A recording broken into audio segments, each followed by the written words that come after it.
Kevin McCarthy's allies are promising to review the work of the committee if Republicans take control of Congress next year. Of course, you're not going to be in Congress. You're retiring. But does that concern you?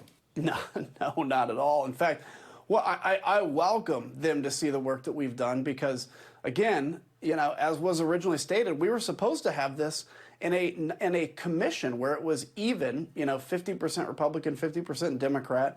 Kevin McCarthy, after supporting it, opposed it. And then this committee was created. Kevin put his people on there. I think the speaker rightly said, here's two that participated in the insurrection. You can't have that. So they were pulled. Kevin could have put two different members on. Instead, he pulled them off, thinking he would sink the legitimacy of the committee, and it has done the direct opposite. This has been a bipartisan committee, and I'm very proud of the work we've done. Amazing. So we see that we have a Republican that is just as clueless as the Democrats can be. The Democrats are clueless. I think the clueless ones are the ones who actually believe that the Democrats are about what they claim to be about. But that's a subject for another video.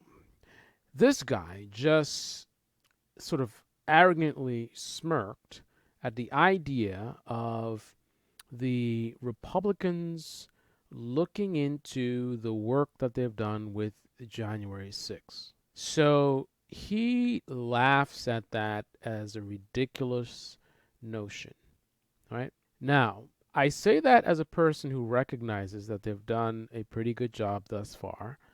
They've really connected the dots.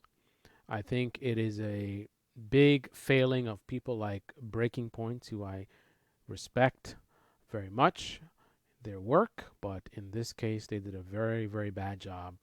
The idea that the commission is sort of pointless because we already know the things that they're pointing out. I mean, do I need to point out the relevance of having facts versus just having opinions? A lot of the stuff that we quote unquote knew about what Trump was doing was based on speculation. Now, we had a lot of solid evidence to base that speculation on, but we didn't have the first-hand accounts of what was going on behind the scenes, who said what did Trump know, and when did he know it. We didn't know that stuff. We could make assumptions about it just based on, logic and seeing what's going on, but we were kind of guessing around, and facts matter, right? And this is what the commission has brought us. So now we know that the stuff that we assumed to be true is mostly true, or was mostly true. But here is where this guy really just a little bit of cluelessness. The idea that there's no threat or risk of the Republicans looking into this when they take power is absolutely absurd. The Republicans are backed up by a massive propaganda media machine, which makes the Democrat propaganda machine look like an absolute joke. And that machine has been avoiding for months and months, I mean, over a year, a lot of bad things that we found out about what was done and what Trump did and who was at January 6th and who, what they did. We found out a lot of stuff. And the GOP media has suppressed that information. They've been talking about other things, talking about Biden this, Biden that, the Democrats this, the left this, culture war nonsense, keeping a lot of the very, very bad things that were coming out that we found out about who did what. I mean, a member of Trump's administration, I believe, was directly involved. I mean, so many things we found out. And I would say most people on the right aren't aware of a lot of stuff that we found out because the media they consume has been suppressing it from them. And now we have the January 6th Commission, and what are they doing? They go into full sort of blacklist mode. They're not covering a lot of the substance. They just, every once in a while, they look for a vector to jump in and say, oh, look, she said he grabbed the wheel and he didn't grab the wheel, right? We have a lot of information about some really serious things. Threat to this country, threat to our democracy, as the liberal media like to say. And they have nothing to say about that. But then they want to jump on some testimony about grabbing the wheel. It's all about distractions and deflections, right? This propaganda machine is very, very effective. What do you think is going to happen when the Republicans take control? if they decide to look into the investigations, when they have this level of control of the narrative on their side, they're going to go in, and Jim Jordan and all these clowns are going to do their thing. And this and that and this, and they said this and this, that. And the person they investigated, it turns out that this person was actually a friend of Nancy Pelosi, and this and that. And why didn't they talk about these things? If they really wanted to be honest and transparent, then they would have told us this thing. Why would the Democrats not disclose that two of the people that they had testifying were friends and actually had sex with Nancy Pelosi? Obviously, it was a witch hunt and right? They're going to find every little thing that they can use to just throw mud on the situation. But the most important part is what is going to happen as a result of that.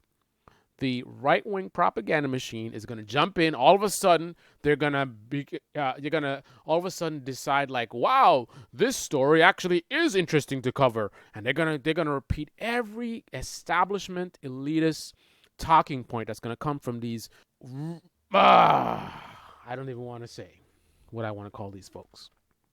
But whatever nonsense they come up with, you're going to see Tim Pool talking about it, and Ben Shapiro talking about it, and Steven Crowder, and Blaze TV, and Newsmax. Oh, this and that. Look, we found out this and that, and the whole, look, the smoking gun they said was this, and it turns out that this woman who was the supposed whistleblower, she actually got paid 25 cents by Nancy Pelosi for her free parking. That is manipulation of the witnesses, and da-da-da-da. All right. And then there's going to be some straight up 100% liars, independent media folks who, they're real crazy. Will come with some conspiracy about this and that. And it was orchestrated between blah, blah, blah, blah, and the Chinese people. And then that's going to get repeated in certain circles. And what's going to be the end result? So you have a bunch of people that haven't been paying attention to the hearings at all. They only hear stuff that kind of whitewashes it or tries to make it look like nonsense or, spit it. Oh, their big star witness, she's alien or whatever it is, right? And now the final nail in the coffin. So a lot of these people don't have an idea. They still don't know really what happened on January 6th, right? They still don't know. A lot of the stuff they don't know about. Now this hearing that we're hearing a lot of solid information being presented from the sources, right? These are the people who are in the room talking, right? It's not some unknown source. Now we see who the people are, who their names are, right? This is the meatiest of meat, and they don't want to talk about it, right? So a lot of folks on the right not being aware of what really happened. I mean, I'm surprised actually of my own subscribers not knowing stuff that I've even covered here. I've covered it on my channel. It just never ceases to amaze me how oblivious folks are about what happened on January 6th, depending on the media you're consuming. So the final nail in the coffin is whatever craziness the Republicans decide to do about investigation or whatever, right? Now, of course, there's going to be a response from the Democrats, and they're going to go and say, oh, it's nonsense, whatever, and they will, I'm pretty sure, mostly be legit, not because they're legit people, but because, hey, the commission was legit. The stuff they put out was legit. So if you're going to go and come after it hard, you're going to have to come with some nonsense, right? So the Democrats will come back and, left-wing media will come back and, say stuff. But, again, the propaganda media that is being consumed by a lot of folks on the right is not going to let that permeate.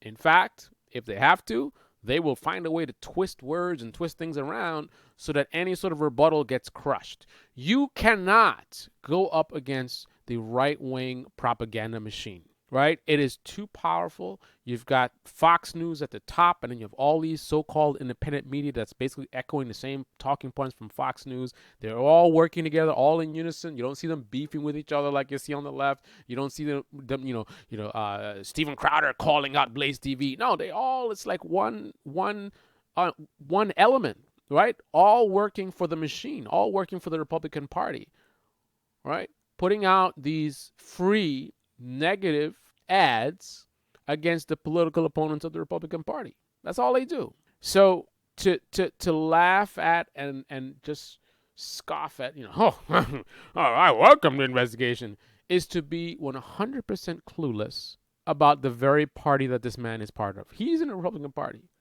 And he doesn't know how they get down. He doesn't know that the damage that they can do between them and the right-wing media. This is the guy who's been telling us hey, he's talked about this stuff, right? He's exposed a lot of this stuff.